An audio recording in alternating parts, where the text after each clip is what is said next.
أشهد أن لا إله إلا الله وحده لا شريك له وأشهد أن محمدا عبده ورسوله اللهم صل وسلم وبارك على سيدنا محمد وعلى آله وأصحابه ومن تبعهم بإحسان إلى يوم الدين قال الله تعالى في كتابه الكريم أعوذ بالله من الشيطان الرجيم بسم الله الرحمن الرحيم وإذ تأذن ربكم لئن شكرتم لأزيدنكم ولئن كفرتم إن عذابي لشديد وقال أيضا أعوذ بالله من الشيطان الرجيم يا أيها الذين آمنوا اتقوا الله وكونوا مع الصادقين sadaqallahul azim sadaqa rasulul amin. Bapak-bapak, ibu-ibu, jemaah salat Jumat, sebesar Jumat aja. Salat subuh Masjid Nurus Sa'adah dirahmati Allah Subhanahu wa taala. Alhamdulillah pagi hari ini kita pada ketemu lagi dalam acara rutin kita dari Pemkot. Hari ini tanggal 3 tahu kalau tanggal 20 tanggal 30 Rabiul Akhir ya, akhir bulan Rabiul Akhir. Insyaallah besok masuk tahun bulan baru tahun 1440 Hijriah, bulan ya sudah, hari terakhir besok. Nah, Jumadil awal. Jangan tahu bulan anu bae Masehi bae, membaca bulan Hijriah kita juga paham.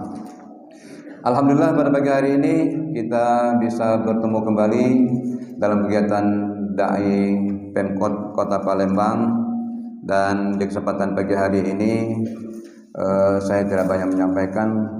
Pada pagi hari ini sebenarnya mungkin banyak undangan juga kali ya. Iyo, hari ini ada 3 undangan. Iyo, ada kakak ipar ngawinkeun, ayu di dusun ngawinkeun, kemudian tetangga di rumah ke rumah ngawinkeun. Jadi banyak, mungkin sama-sama Bapak Ibu ya ada undangan seperti itu juga barangkali ya.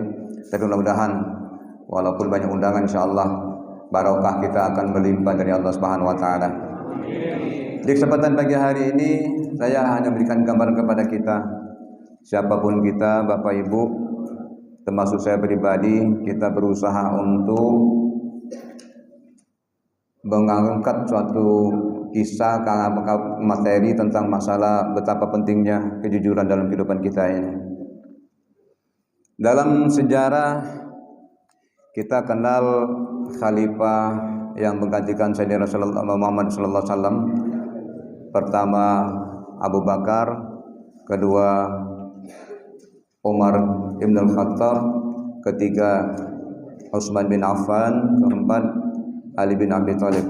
Nah, keempat khalifah ini yang sedikit saya angkat pada pagi hari ini, kita bercerita tentang masalah bagaimana seorang khalifah Umar bin Khattab dengan anaknya yang memberikan satu gambaran kepada kita bahwa siapapun kita, dimanapun kita berada, ketika kita menunjukkan sikap kejujuran, insyaallah kita akan damai, insyaallah kita akan tenang, insyaallah kita akan dihargai orang. Nah, ini kisah yang saya ambil pada pagi hari ini tentang bagaimana seorang Umar bin Khattab, salah satu seorang Amirul Mukminin yang kita lihat dalam kepemimpinan beliau. Beliau ini kalau bahasa pemerintah 10 tahun yang lalu, beliau ini galak apa? Pemimpin kita yang lalu itu belusukan. Nah, beliau ini sama Khalifah Umar bin Khattab ini, kadang-kadang beliau selalu melaksanakan operasi dan inspeksi pada malam hari. Beliau kepengen mengawasi masyarakatnya, warganya di kota Madinah pada saat itu, bagaimana situasi dan kondisi masyarakatnya, warganya yang dipimpinnya selama kepemimpinan beliau. Nah, berbagai pengalaman yang didapat oleh beliau demi menghadapi dan menunjang stabilitas keamanan, kemudian melihat kira-kira ada tak warga ini yang mengeluh dengan kepemimpinan saya ini.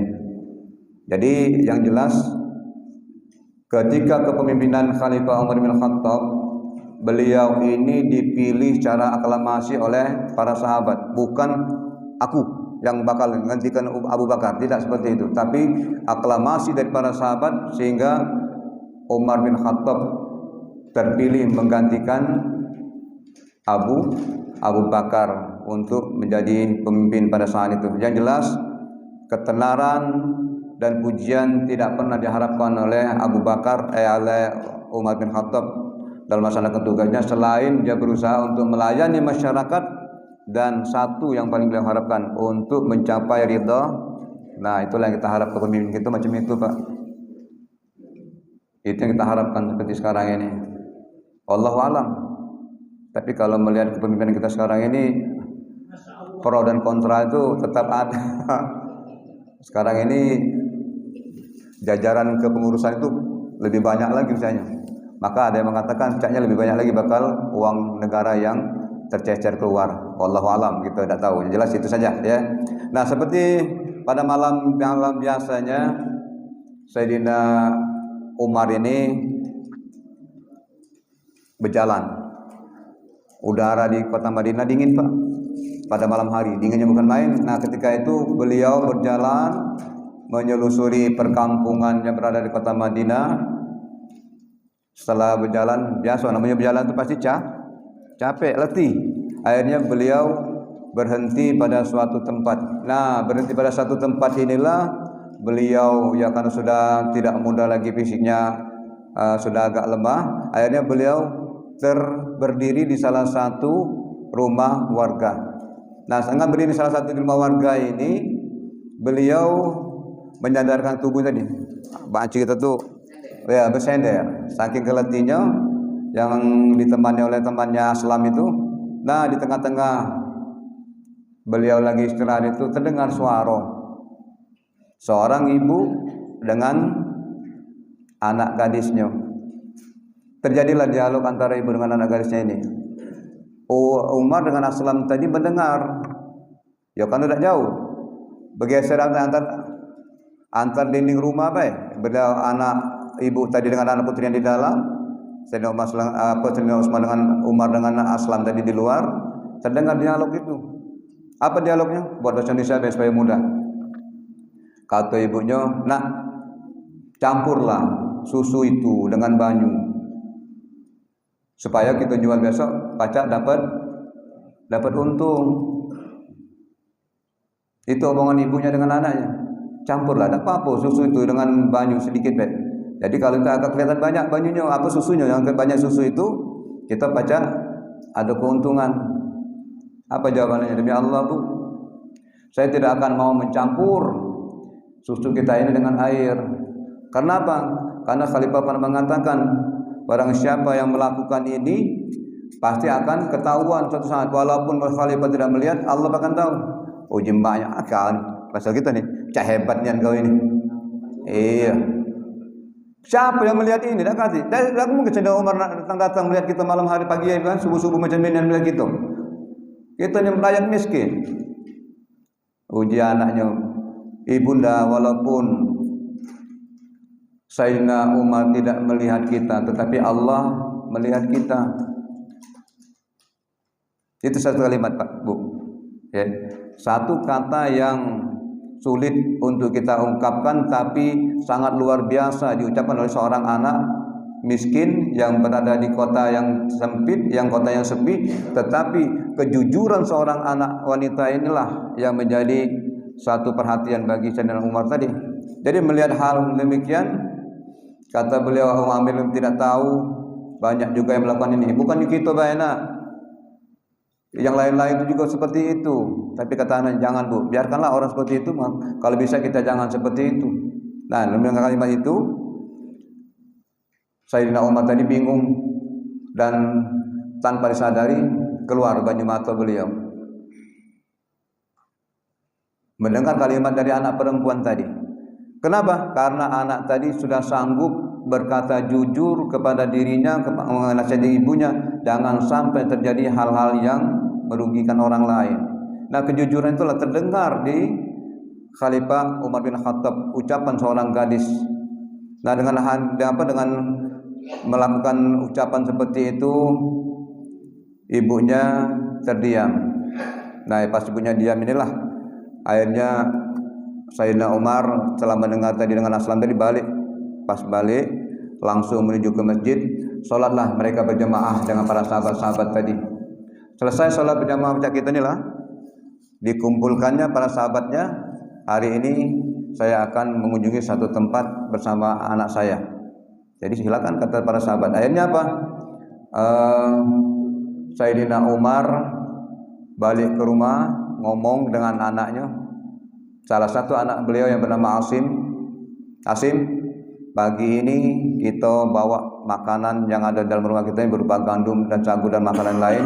Kita antarkan makanan ini pada satu rumah yang saya kunjungi pagi tadi. Akhirnya berangkatlah mereka dua beranak ini. Nah pas berangkatlah dua beranak ini terjadilah suatu dialog, ya. Tok-tok, assalamualaikum warahmatullahi wabarakatuh. Dibuka Allah anak perempuan tadi dengan ibunya. Waalaikumsalam warahmatullahi wabarakatuh. Umar masih berada di luar, masih bahasa kita tuh agak singitan dikit melihat anaknya maju tuh. Akhirnya terkejut ibu tadi melihat banyak bawa barang itu, banyaknya bawaan barang. Ada apa ini? Ya Asim, saya diperintahkan oleh Ayahanda untuk mengantarkan makanan ini kepada ibu. Nah, Syasim tadi sudah dipesankan oleh Umar. Sim, kaget kau lihat wanita itu. Wanita itulah yang akan ku jadikan sebagai istrimu. Asim itu terkejut. Kenapa seperti itu, Pak? Pak Bulo. Kenapa seperti itu ya? Kau lihat wanita ini suatu saat akan menjadi wanita yang menjadi panutan bagi umat di masa yang akan datang. Nah, terjadilah dialog bahasa kita tuh saling bahasa kita tuh kalau sudah mato bertemu mato itu Pak, bujang dengan gadis bertemu mato itu sedikit tidaknya ada ketertarikan. Nah akhirnya apa?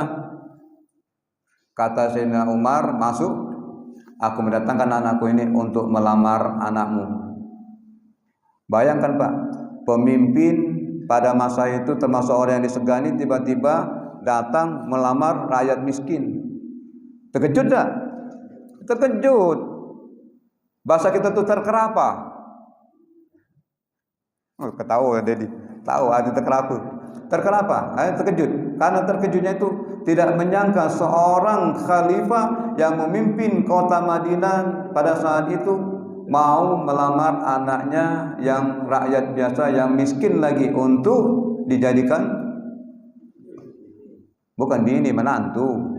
Ya, akan dijadikan menantu beliau. Nah, dalam singkat cerita Bapak Ibu, akhirnya berangkatlah mereka, terjadilah suatu hal yang diinginkan tadi, yaitu terjadilah pernikahan antara Asim putra Umar bin Khattab dengan wanita desa yang miskin yang bernama Ummu Imarah.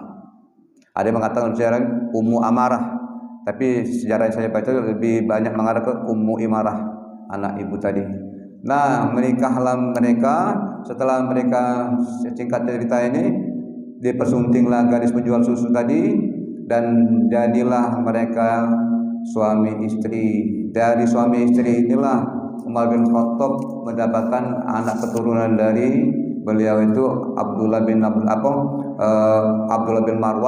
Abdullah bin Marwan menikah dari anak Abu Bakar tadi, lahirlah namanya Umar bin Abdul Aziz. Nah, Umar bin Abdul Aziz inilah yang menjadi pemimpin setelah Abdullah bin Marwan di kota di Mekah di Madinah pada saat itu. Yang sekarang ini dalam sejarah kita kenal dalam masa pemerintahan Bani Umayyah. Nah, beliau inilah yang menjadi pemimpin yang berikan kejujuran kepada istrinya tadi, sehingga akibat kejujuran seorang wanita tadi dengan cuma berkata tidak mau mencampur air susu tadi dengan bukan air tuba, air susu tadi dengan air biasa, itulah yang menjadi cikal bakal bahwa wanita ini akan menjadi wanita yang sangat luar biasa, menjadi istri seorang anak pemimpin, anak khalifah Dari mereka inilah terlahir yang namanya Umar bin Abdul Aziz. Nah, Umar bin Abdul Aziz lah yang menjadi pemimpin di kota Madinah pada saat itu, Bani Umayyah, selama 2 tahun 7 bulan. Saya tidak bercerita masalah itu. Inti saya sampaikan pada hari ini masalah kejujuran seorang wanita itu. Oleh karena itu, kisah ini memberikan pelajaran berharga kepada kita. Kita memiliki prinsip kejujuran. Jujur itu dalam bahasa Arabnya as-sidqu. Nah, jujur ini ada 3 pengertian, Pak, ya. Pertama, kita jujur dalam hal qalbun, sidqul qalb. Kita harus jujur dalam hati kita masing-masing. Kemudian yang kedua, kita harus jujur dalam perkataan kita, sidqul hadis. Kemudian kita harus jujur dalam perbuatan kita. Nah, 3 hal inilah yang menjadi kejujuran. Oh, ternyata 3 hal ini telah ada pada Ummu Imarah tadi. Jujur dalam hatinya, jujur perkataannya, jujur perbuatannya. Itulah yang menjadikan beliau salah satu wanita yang menjadi istri daripada seorang anak khalifah. Nah, ini yang harus kita pelajari. Sikap jujur kenapa? Karena sikap jujur ini telah digariskan dalam Al-Quran surah At-Taubah ayat 119 yang saya bacakan tadi. Bismillahirrahmanirrahim. A'udzubillahi minasyaitonir rajim. Ya ayyuhalladzina amanu taqullaha wa kunu ma'as shadiqin. Yang artinya, hai orang beriman, bertakwalah kepada Allah dan hendaklah kamu bersama orang-orang yang benar. Jadi kalimat ini mengajarkan kepada kita bahwa setiap orang yang beriman dan bertakwa kepada Allah harus menunjukkan sikap jujur. Yang paling pokok itu fil qalbi dulu, baru fil lisan, baru fil amal, baru hati kita, perkataan kita, baru perbuatan kita. Inilah yang menjadi cikal bakal contoh apa yang disampaikan oleh baginda Umar bin Khattab terhadap anaknya Asim untuk menikahkan anaknya dengan wanita kampung yang bernama Ummu Imarah tadi.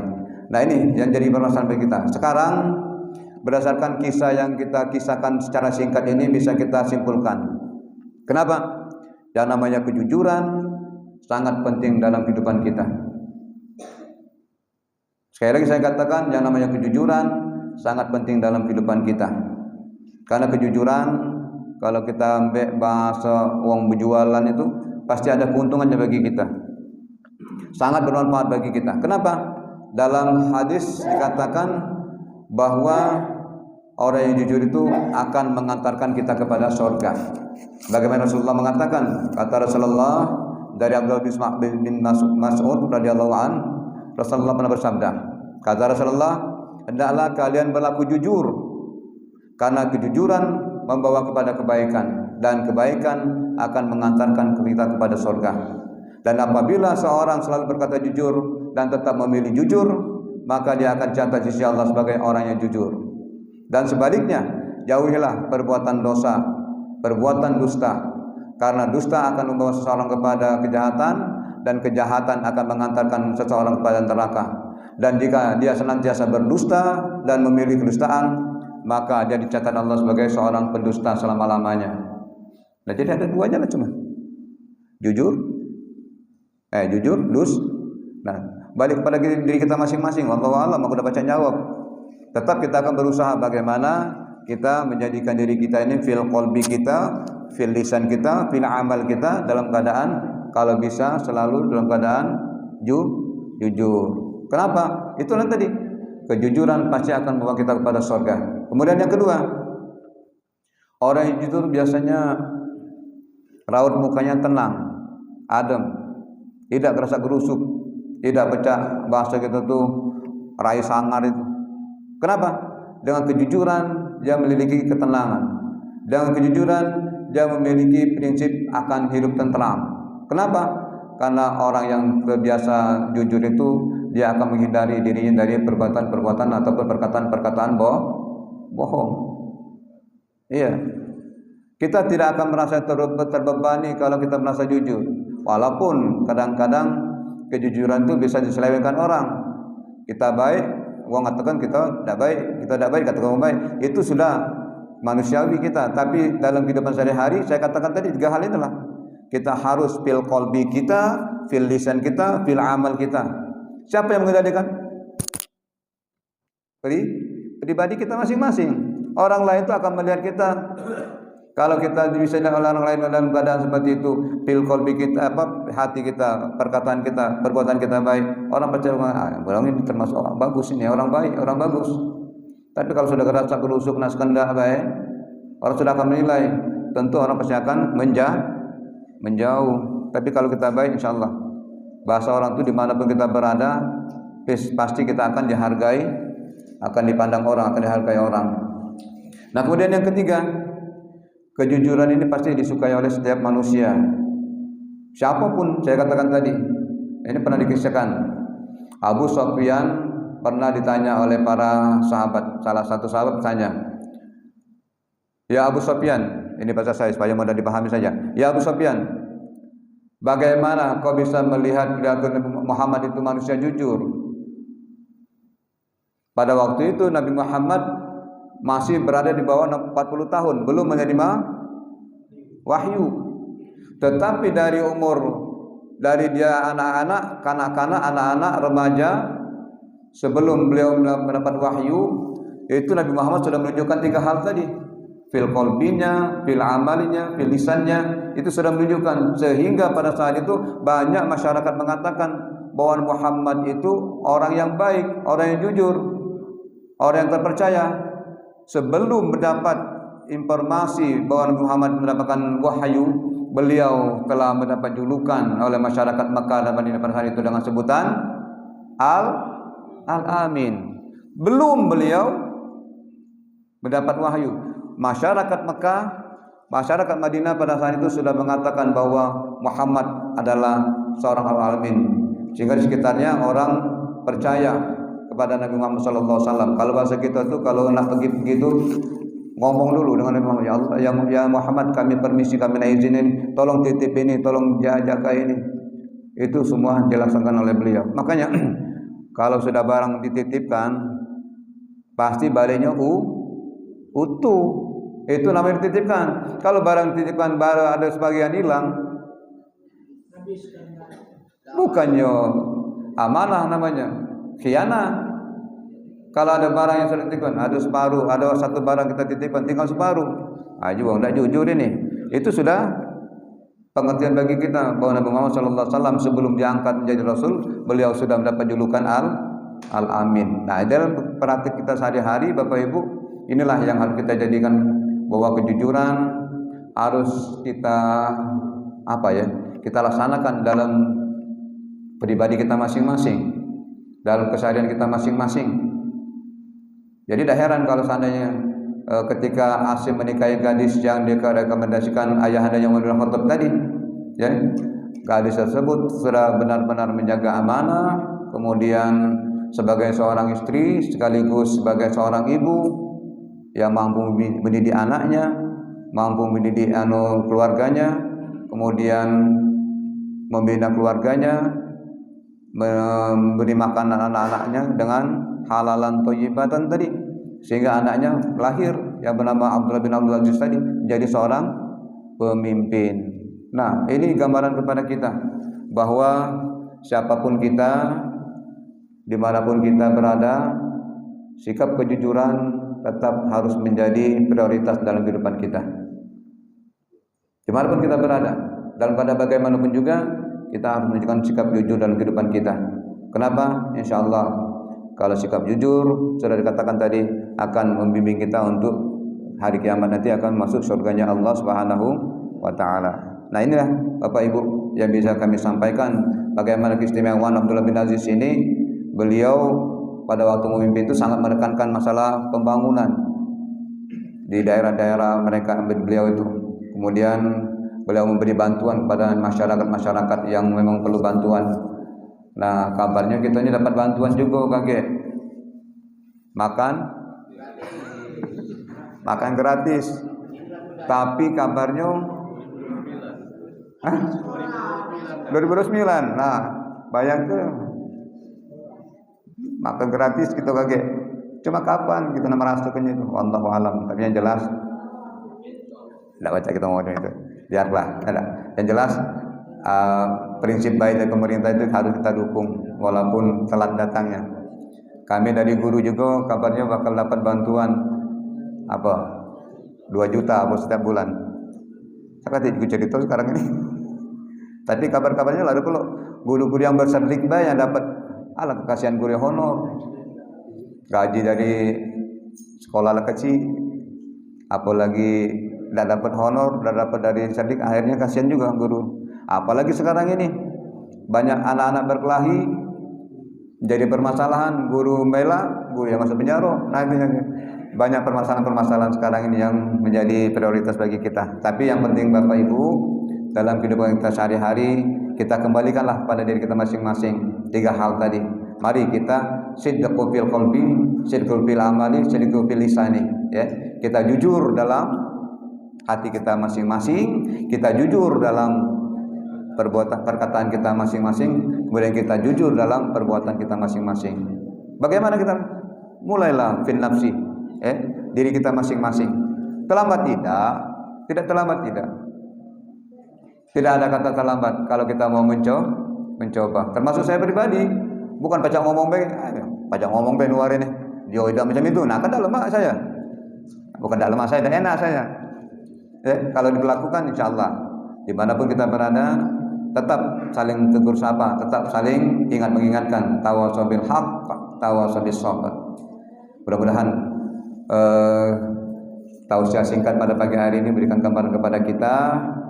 Dan apapun kita, profesi kita, terserah apa profesi kita, sebagai kepala keluarga, sebagai seorang ayah, sebagai seorang ibu, sebagai seorang anak, sebagai seorang pelajar, apalagi sebagai seorang pedagang, sebagai seorang guru, sebagai seorang tentara dan lain sebagainya.